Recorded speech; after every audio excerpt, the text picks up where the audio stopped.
Well, good afternoon.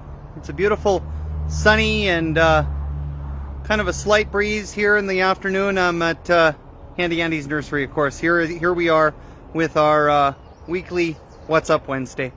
Glad that you could tune in today. I hope that you'll get some good information again, as I always endeavor to try and give you some ways to be successful with gardening in our region here in northwest North Dakota and northeast Montana. So glad you could join me, and I'm going to spend most of our time here talking today about our tree situation and things that we might be seeing as far as concerns and what we've been dealing with here in the climate with regards to trees. I'll show you some tree selections, some favorites of mine, and I'll show you some options that are kind of new to us, maybe we'll call it that, and I look forward to sharing all those things with you. But let's first get on to what we have seen so far this spring. What's it been like? Well, we finally, again, got a little chance, a little taste at some moisture last night during the storm. I don't know what other areas got, but I think I heard that the Williston community got close to a half an inch, which we're just so very grateful for. Glad to see any amount of rain that we can receive, because we, as everybody knows, are very dry, and that is accounting for lots of our challenges and problems with winter dieback or winter death mortality due to our dry situation. That's really what's causing us the most issues. Cold doesn't help, frost doesn't help, but our drought certainly is making it a difficult prospect for plant success here in the region. So that's primarily what the issues that we've undergone are. I do want to show you how to identify and notice perhaps what may have gone wrong on your tree, and give you some ways that you can maybe assess what could have been the cause of the mortality, and then how to maybe prevent or be successful with that moving forward, or as you plant again. So as we kind of get going, I want to talk a little bit about, again, of course, the drought, and the fact that planting in our region is something that we have to be responsible for providing good water to our plants. And people come in and they say, well, yes, I know I have to water. I have underground sprinklers and they'll water for me. And I usually follow that question or that statement up with, is it a drip irrigation system? Well, no, they just get watered from the lawn, is what I get told. We have the irrigation that waters our lawn, that'll water our tree too. No, unfortunately, no, it won't. It will not provide the sufficient volume of moisture, and it will not provide what's needed for a tree. The best watering for a tree is a local application of water at the root zone. Think as if the tree were still in its pot in the ground. The water has to be in the pot.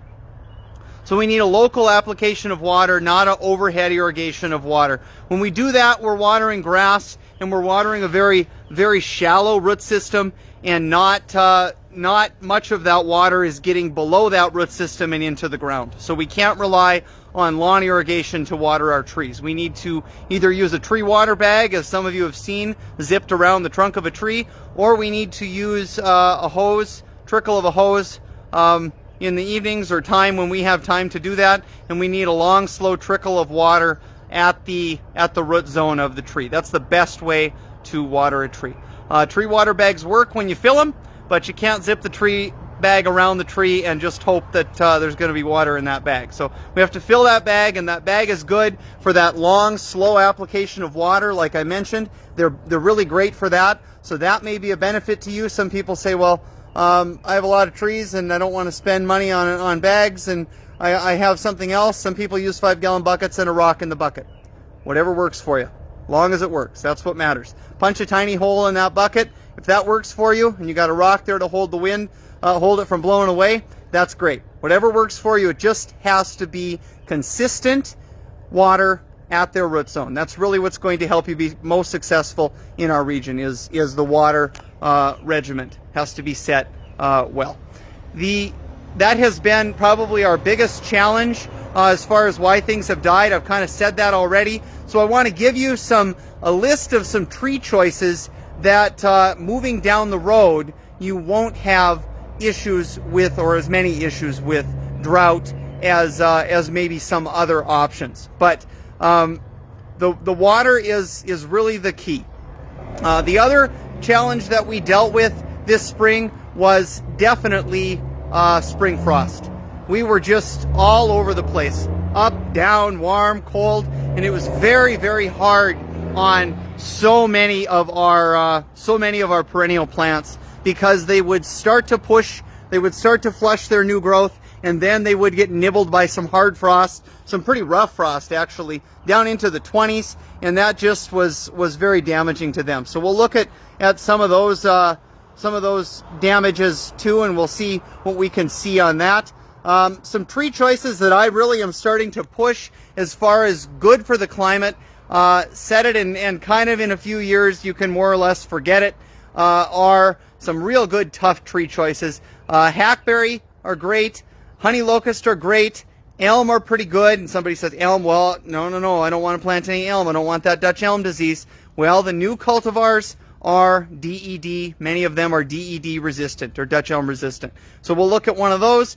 And also other trees that I like are linden, and I do like maple sometimes, but they're kind of susceptible to spring frost, so we'll talk a little bit about that. But let's have a look at some different things that I want to show you as far as what you might, and I am not seeing it. Well, we'll move to this one.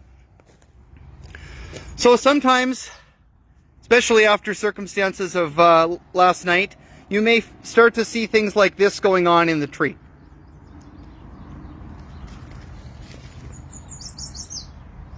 And all that really is branch damage due to wind. It's nothing to be seriously concerned about.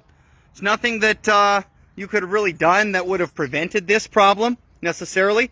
It's just the cost of a plant living in a climate where it gets some wind once in a while. What should be done? Any of that damaged tissue should simply just be removed. It's in the way at this point. It's not going to fix itself. Plants do not fix themselves. They're just not able to do that. But here you see one thing I did want to talk about. So we'll get to that leaf in just a second. But just you might notice some branch damage after these winds. You might notice some things going on with the tree that would look like what's wrong here. Well, probably just weather, unfortunately. You'll see a little bit once in a while on linden. This is the one. This is a linden that I was showing you. You'll see some other things that may look like that. That is likely just, again, leaf tatter from wind. So nothing serious to be concerned about. Nothing really that could have been done to prevent it. It's just kind of the cost of a tree living out in the region. People get worried about that when they see that. They think, well, is the tree going to die because it's got damaged leaves? No. That kind of damage is not sufficient to kill a tree. When we talk about pruning trees and we talk about maintaining trees, usually we talk safely about being able to remove up to 25% of the leaf canopy every kind of few years. And 25% is a lot, okay? Used to be even 30%. We're walking that back kind of all the time. I think it might even be 20% now. But 25% every 2 to 3 years maybe would be the maximum pruning you'd want to do to a tree. But when you see a tree that has a damaged leaf or damaged growth, like I've kind of showed you from a storm, you can look at that and go, well, what percentage of the canopy is that? Okay, I guess I'm not so worried now. It's really not going to amount to much loss, much effect on that tree. But what I'm looking at here on this tree looks indicative of drought. Looks like drought and possibly drought stress. You see how the leaf has curled down at the bottom. It's turned brown. And you see how it's working its way up the leaf. What that says to me is that the leaf has wanted for water.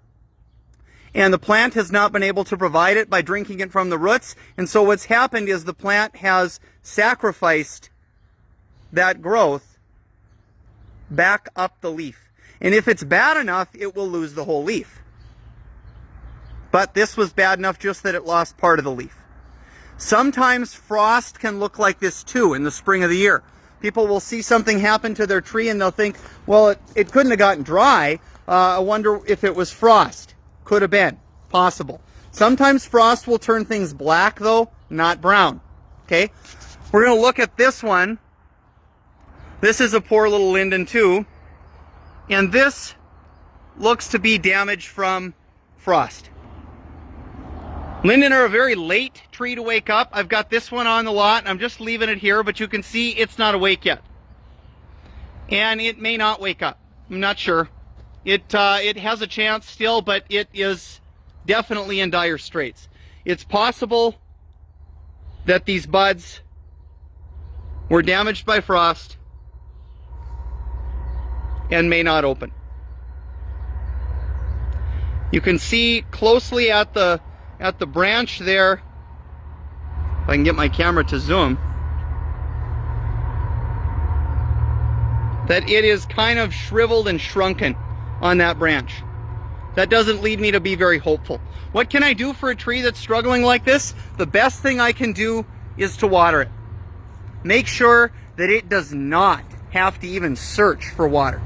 Make sure that it's got plenty of water. That's probably the best thing that I can do. Can I give it any fertilizer? If it's trying to leaf out, I suppose maybe some low application of fertilizer, a low amount of fertilizer isn't probably going to be too bad, but mostly the water is really what's going to be critical for a tree that is struggling. So drought stress, we talked about that. We talked about frost. We looked at some frost buds there. I also want to talk to you then about some different tree choices that I really like for the region. So I'm going to kind of flip my camera around again, and we're going to look at one of my favorites. I didn't used to like this tree, but I've fallen in love with it. This is a hackberry. And hackberry are a tremendously tough tree. Tremendously tough. They are a very late tree to wake up, which is why they've become one of my favorites. They are a cousin to the elm. They're in their own genus, Celtis. Not very many things in that genus. Fairly large tree.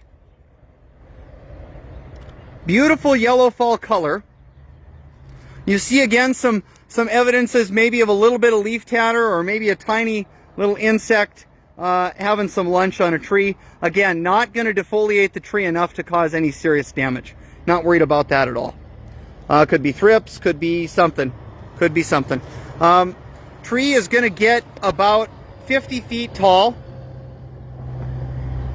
40 to 50 feet across. And you see hardy zone 2. Tough tree. Just a knockout tree. Has a very unique, distinctive bark. I really can't say enough about hackberry. I really love hackberry trees. They're a nice, tough tree. They're a good tree for the region, and they will tolerate our climate, our drought, our cold, and our late frost really well. The other one that I like for late waking up is oak. And I'm going to flip around and show you. This is a bur oak. And bur oak are also tremendously beautiful trees. Not super fast, and I hear that a lot. I don't want to plant an oak. Oak are so slow, I'll never see it. I'll be dead before I see this tree. Well, don't count yourself out. Don't count yourself out. I always like the story that I tell of the old farmer who I saw hobble out of his pickup, walk over and look at a tiny 1-foot spruce that I had on the lot and say, I think I'll plant that tree. It'll give me an excuse to live to be 100.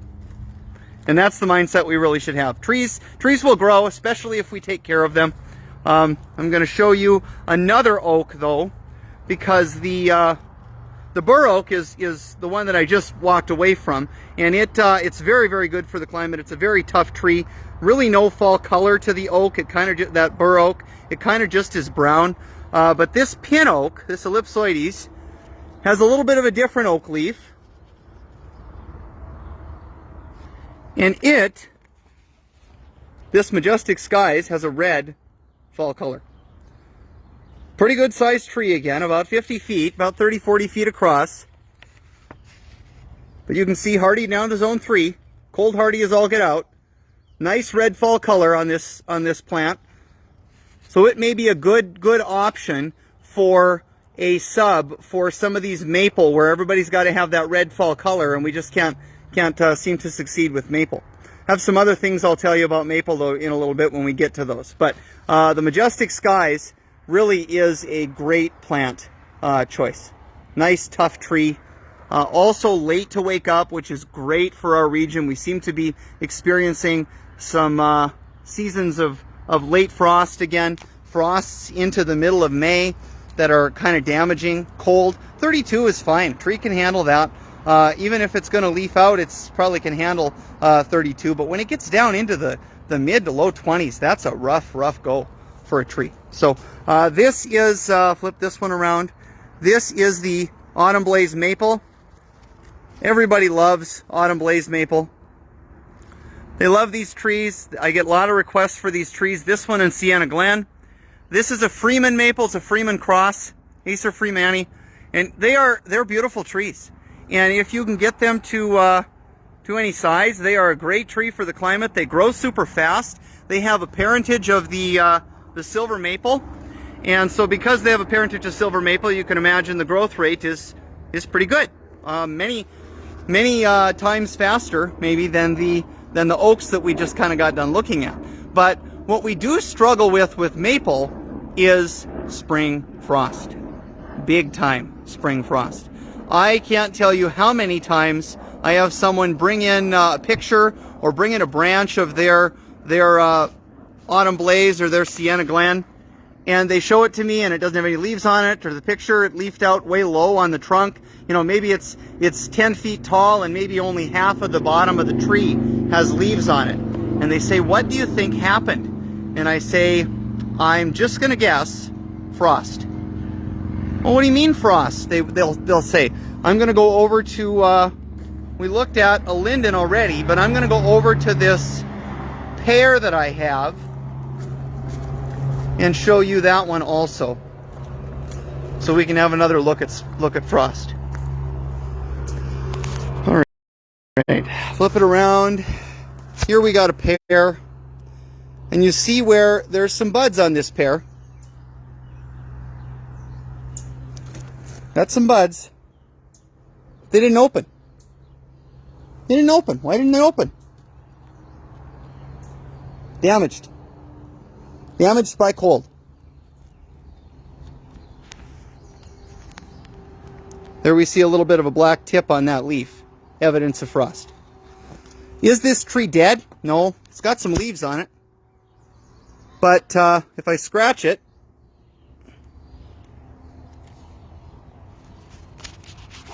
can I get that to focus now?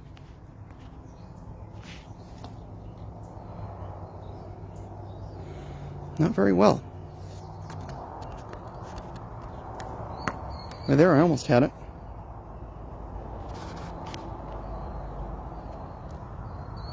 You can see that there is some green, there we go, on that trunk. Pretty bright green. It's got enough leaves probably to where it will maybe survive, but it definitely was taken aback by that cold. So that's a little bit more on spring frost. That really seems to be an issue with maple.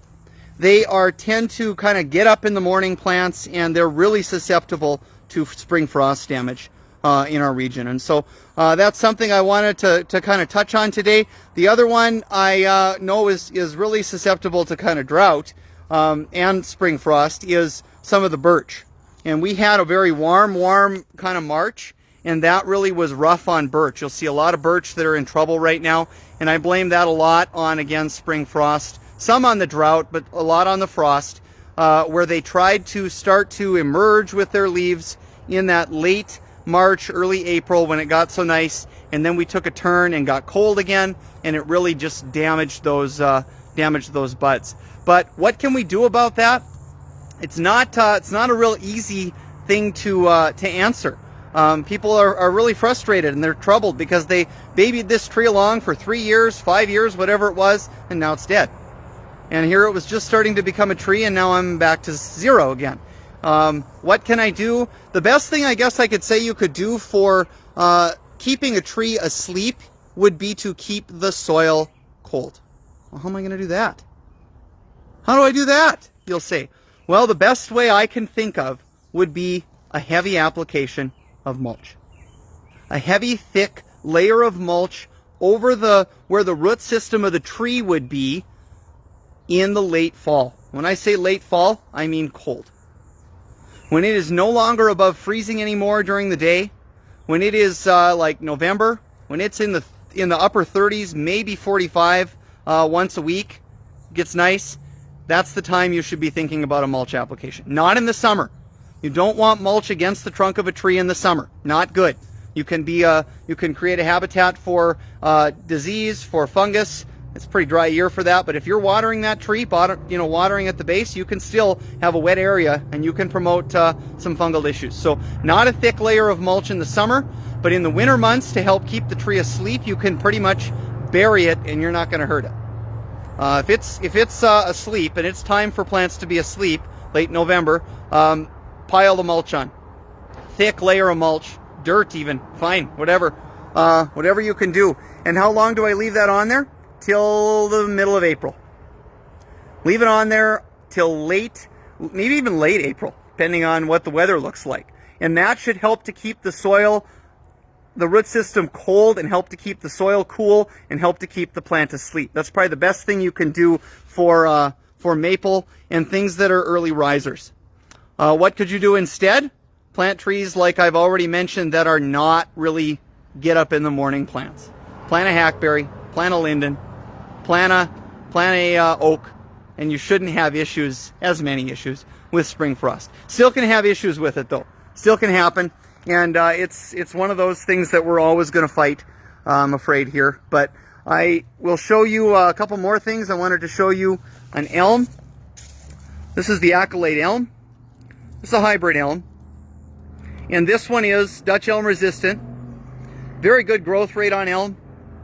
Very tough trees. Kind of an upward vase kind of a shaped tree when they're younger. Oval, a little bit more at maturity, but a little bit vase or oval shaped. Here you see the linden. This is the Redmond linden. That would be an American linden, Tilia americana. Nice, massive, big leaves. Late to wake up. Late to wake up. I noticed as I drove down the new 16th Avenue here in Williston. If you haven't done that, that's a great addition that they did to our community to be able to get from a residential area up to 42nd there to get to the backside of Walmart. That's really wonderful. But as I looked at the trees that had been planted, I noticed that all the linden made it. They all made it. They were not damaged by spring frost. They're all leafed out. They look great, and they did very well with those trees. So that's a great choice. Another look at some linden leaves here. Again, you see some minor damage, some nibbling or some maybe leaf tatter, but just a great tree for the region. Linden are awesome trees. A lot of folks really are attracted to something fast. And that one is one I'll show you now. I'm going to flip back around. I hope you're not getting dizzy from all this flipping back and forth. But this is poplar. Cottonwood, some know it as cottonwood, from the flowers in the spring of the year. Just about the fastest tree that you're going to find. Poplar. Poplar, aspen, willow, just about the fastest thing there is. If you're really driving the water to those trees, you can get probably 6 feet a year out of those trees. Just massive, massive quick growth. Here's a look at an aspen leaf. Here's aspen. If I can flip it around again. People love aspen. They love the sound of the rustling of the leaves. Beautiful trees. Not the most drought tolerant tree though. Not a good tree for up on a hill. Not a good tree for an area that isn't ever going to see a lot of natural moisture. Don't expect it to live long if that's where you plant it. It may be a tree that'll live 20 years in that type of an instance, and then you're kind of going to be looking at moving on that tree.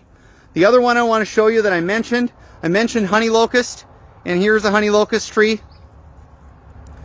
They're also fairly late to wake up. Fairly late. Sometimes they can get hit with a spring frost, but they're a pretty resilient tree. They are an extremely drought tolerant tree though. Very tough on drought. Very good drought tolerant tree. And great tree for our climate. Maybe not quite as cold hardy as some of the oak or the hackberry. So for those of you way up north, that may not be your favorite choice, but honey locusts are beautiful trees. They have kind of a dappled shade to them. Kind of a dappled light. They let a fair amount of light through their tree canopy. And so it's really easy to get honey locusts to support grass underneath them because they do allow enough light. Often with lawns and trees, eventually the tree gets so thick that it gets hard to provide enough sun. It also gets hard because the tree starts to drink as much water as the lawn, and you're trying to compete for water there too. But great tree for a yard. The honey locust used to have a thorn to them. That's all been bred out of the modern cultivars. There are no thorns on these new honey locust varieties. That's all been kind of bred out of the tree. If you look at the Latin name on some of those honey locusts, you'll see it says inermis or unarmed, and that's because they have been that's been bred out of those trees. So that is a look at the honey locust. Again, I really love this tree. It is a zone 4, zone 3 tree, so it's a great tree for our region. It will get to kind of medium in size, about 40 feet roughly. Beautiful yellow fall color. You can see these planted in the Williston community also. They are around kind of downtown in some areas. There's some right by Super Walmart. It kind of rings the north and the east side of the Walmart complex. Those are honey locust. They're beautiful trees. Going to show you this birch and move on to a couple of other tree varieties I want to show you. This birch, this is a Parkland pillar birch. And you think, boy, that's a strange looking tree. It's a narrow tree, isn't it? The Parkland pillar is a platyphylla. It's a paper birch. It will have a white exfoliating bark, much like we find so attractive. You see the old bark on this tree is going to be white, and it's going to kind of be peeling. So that's a great tree, and it's not going to get wide. Not going to get any more than about 6-8 feet wide, and going to be just a beautiful tree for maybe a visual screen. And birch, again, are unfortunately not super drought tolerant, but if it's an area where you can irrigate it, it's close to your house, or you're looking for something that's going to create a visual privacy screen for you and your neighbor, that may be a good tree choice for you, because it's going to get there, and it's going to get there kind of quickly, really. Birch do grow fairly fast if they get what they need, which is water. The other one that I'm going to show you, I'll flip the camera back around, is this tree. This is a narrow variety of crab. And crab apple, of course, are super tough for the climate. You see those blooming all the time in the spring of the year. This is the emerald spire crab. It has a pink flower in the spring of the year. It does mature to a fruit, but don't worry, the fruit is not a big mess. It's a fairly persistent fruit. Here, you can see it here. And it does more or less stay about as big as my fingernail. And it clings to the branches. It is not a super messy plant. But it's only, again, 8 or so feet wide. The tag looks like it says 6. And it's a columnar, upright apple tree. Really a great, show you the tag, great option for a privacy screen that wouldn't be an evergreen necessarily. And some folks are saying, well, but I want that evergreen. I want that arborvitae. I want that cedar. I got to plant my cedar for my visual barrier because then I won't have to look at my neighbors. And it has to be an evergreen because I don't want to look at them. And I ask them usually, how much are you in your yard in the winter months? Not very much. And you're usually not sunbathing outdoors on the back deck in the winter months either. No, not usually. So the loss of leaves during the winter doesn't bother me as far as a visual screen. It may bother some, but I find that these options may be a better choice for our climate than that arborvitae is, because the arborvitae doesn't seem to tolerate our drought super well at all. It can as it gets older, but it really struggles. It really struggles when it's younger. It struggles up to about year 5. It really does before it gets rooted in and gets kind of happy. So that is a little bit on some tree choices. I hope that's helped you. I'm walking by some more poplar here. Give you a little tease and talk quickly with you about the planting of trees, and give you a little bit of information on how to plant, and then I'm going to show you one other group of trees, and then I'm going to let you go. But planting of trees, how big does my hole need to be? I get asked that every time somebody goes to plant a tree. How big does my hole need to be? It needs to be roughly 1.5 to twice as wide as the pot. No deeper. No deeper than the pot. Doesn't need to be deeper than the pot. People say, well, I'll drill a 6-foot hole way down. Not needed. If you want to drill a hole because you got a hard pan and you really think that you need to soften that soil, fine, go ahead. But the hole, when you go to plant, does not need to be any deeper than the pot. Usually. You're looking for what's called either a root graft or a root flare. This tree has been grafted onto a different rootstock to help improve its quality and its hardiness. And right there is about where I want my soil. So maybe 1/2 inch to 1 inch deeper than the soil in the container. But as you look at the container, right about the depth of the container. Right about the depth of the container. That's about how deep I need my hole to be. How wide? 1.5 to twice as wide as the pot. What should I put in the hole? Should I get some good black dirt? Should I get some compost, some real good rich stuff and throw in that hole? You can put some in, but I don't like to see too much amending of the soil because the tree does have to grow in its native soil that it's going to be planted in. So when you go to amend a hole, I don't like to see it any more than 20 to 25%. What would I use? Peat moss. Peat moss is what I would probably recommend 9 times out of 10. And I have that in bales here. You can buy it at the box store too. I also have Dakota peat here, which I really love. Dakota peat is an extremely fertile product. It's a great product manufactured by Dakota, which is on the eastern part of the state, close to Grand Forks. It's a very fertile product. It is more expensive than peat moss, but I would really recommend peat moss or some sort of amendment like that for planting trees. You have some old compost, you want to throw something like that in there, that's fine. Compost really is not a quick release nutrition anyway. It's kind of over a period of time it breaks down. But what do I need to improve the most is I need to improve my soil composition. I need to improve the soil that I'm working with, especially around the root ball. And that's what the peat is going to do for us. Just do a little bit, but not much. What it's really going to do is help with the composition. Lands and see all those sites. But what the glaciers did is they took and moved the like material together. They moved all the sand and put it here. They moved all the clay and put it here, and that's not so great because it usually means we're dealing with too much of one thing. And often it's clay. A lot of folks deal with heavy clay and they say, well, how do I know if I have clay? Well, if the soil's dry and it feels like concrete, it's probably clay. If it's dry and it's just powder, it's just powder. You can just throw it in the air and it just dissipates right in the air. It's probably clay. If you get it wet and it just feels very viscous and smooth, it's clay. How do I know if it's sand? It doesn't hold any water. I can water and in minutes the water's gone. It will just fall right through my fingers if it's sand. That's how I know if it's sand.